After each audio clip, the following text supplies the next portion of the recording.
Road ప్రమాదాల పట్ల auto డ్రైవర్లు అందరూ సరైన జాగ్రత్తలు తీసుకున్నప్పుడే ప్రమాదాల బారి నుండి వారి యొక్క ప్రాణాలతో బయటపడగలరని Jaggampeta circle inspector YRK Srinivas auto కార్మికులకు తెలిపారు.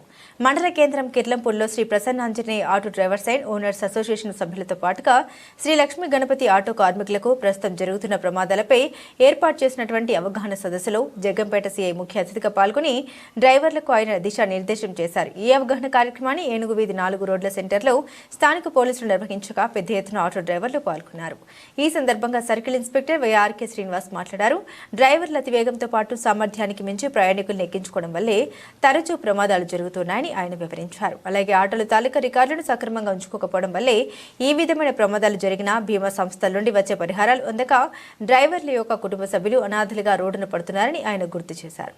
అదేవిధంగా డ్రైవర్కి ఇరువైపులా టికెట్లు ఎక్కించుకోవడం వల్ల వాహనాలు అదుపు తప్పే ప్రమాదం లేకపోలేదని సిఐ అన్నారు. అలాగే అపరిచితులు ఎవరైనా దారి మధ్యలో దిగుతామని చెప్పినప్పటికీ వారి పట్ల నిఘా ఉంచాలని ఆయన తెలిపారు. అలాగే గంజాయి, నాటు సారాయి వంటి నిషేధిత పదార్థాలను ఎవరైనా తరలించినా ఎడల తక్షణమే స్థానిక పోలీసులకు కానీ తనకు కానీ సమాచారం అందించాలని ఆయన కోరారు.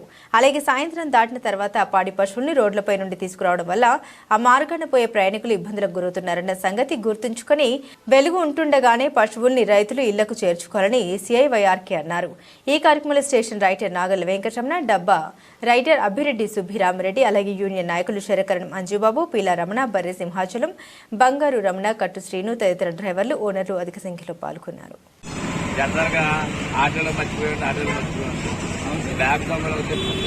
ఎక్కువగానే జరుగుతాయి. మనకి అయితే ఆ పక్కన బ్యాచ్ అరసేతం మన ఏరియా రాకపోయినప్పటికీ ఆటోలని బస్సు సంక్రాంతి సీజన్ కదా. తర్వాత అయిపోయింది వీడియో ఆపే తర్వాత డ్రైవర్ పక్కన ఎక్కిస్తారా? ఎక్కడ దాకా వెళ్తారు మీరు?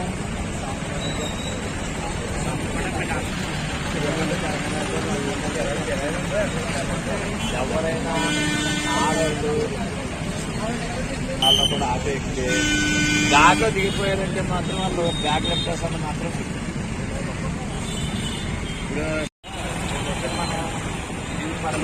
డ్రైవింగ్ లైసెన్స్, ఇన్సూరెన్స్, అలాగే కాస్ట్ ఇన్సూరెన్స్ అది మీకు ఫ్యూచర్స్ కుటుంబాన్ని ఆడుకుంటారు.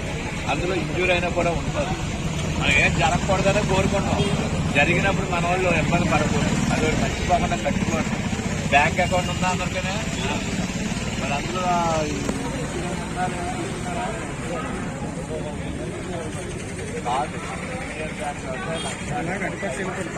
ఈరోజు కిర్లంపూడి మండలంలో ఉన్నటువంటి కిర్లంపూడి ఆటో స్టాండ్ మరియు కొల్లంగి రాజపాలెం ఆటో స్టాండ్ వారితో రోడ్డు ప్రమాదాల నివారణలో సహకరించాలని, అలాగే డ్రైవర్కి ఇరువైపులా నెట్ బస్సులు ఎక్కించుకోవద్దని, ముఖ్యంగా ఆటోల్లో బ్యాగ్ లిఫ్టర్స్ దొంగతనాలు ఏదైనా ఉంటే కనుక ఇమీడియట్గా అనుమానం ఉంటే తెలియజేయమని చెప్పి, అలాగే అందరికీ కూడా ఇన్సూరెన్స్, డ్రైవింగ్ లైసెన్స్, అలాగే ఈ కాస్ట్లీ ఇన్సూరెన్స్ అన్నీ ఉండేదాకా చూసుకోవాలని చెప్పేసి, అలాగే నా నెంబర్ కూడా ఏదైనా సరే సమాచారం ఉన్నా లేకపోతే కనుక వాళ్ళకి ఏమైనా ఇబ్బంది కలిగితే కూడా నాకు వెంటనే తెలియజేయమని చెప్పి నా నెంబరు ఉన్న కార్డులు కూడా ఇవ్వడం జరిగింది. వాళ్ళు కూడా ఉగాదికి ఎవరైతే ఎక్కువ సీనియారిటీ ఉండి ఎటువంటి యాక్సిడెంట్ లేకుండా చేసిన వాళ్ళకి సన్మానం కూడా చేస్తారని చెప్పాము. సాధ్యమైనంత వరకు ఆటోల్లో నాకు తెలుస్తుంది ఒకటి ఈ 3 నెలలను 2 ఆటో యాక్సిడెంట్ తప్ప చాలా తక్కువే జరుగుతున్నాయి. మోటార్ సైకిల్ ఎక్కువ జరుగుతున్నాయి. అయితే ఈ కిర్లంపూడి మండలంలో రోడ్లు సన్నంగా ఉండటం, మీరు కూడా రైతులందరికీ చిన్న రిక్వెస్ట్ ఏంటంటే సాయంత్రం 5 గంటల లోపలనే గేదెల్ని ఇంటికి తోలుకెళ్ళిపోవాల్సిందిగా చేస్తున్నాం. ఈ రోడ్ల మీద నల్ల గేదెలు చీకట్లో కనిపించక కొన్ని ప్రమాదాలు జరుగుతున్నాయి. గేదెలు రోడ్ల మీదకి సాయంత్రం 5 గంటల తర్వాత వదలొద్దని చెప్పేసి రైతులందరినీ కూడా రిక్వెస్ట్ చేస్తున్నాం. సంక్రాంతికి సంబంధించి మేము సాంప్రదాయ క్రీడోత్సవాలు గత 2వ తారీఖున చేస్తాం. ఇప్పుడు రేపు పొద్దుట ప్రైజెస్ డిస్ట్రిబ్యూషన్ ఫంక్షన్ కూడా ఉంది 7వ తారీఖున.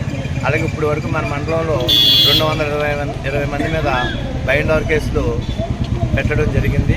ప్రజలందరూ కూడా సంక్రాంతి క్రీడలని సాంప్రదాయబద్ధంగా భార్యాబిడ్డలతో గడుపుకోవాలని చెప్పేసి తెలియజేస్తున్నాం.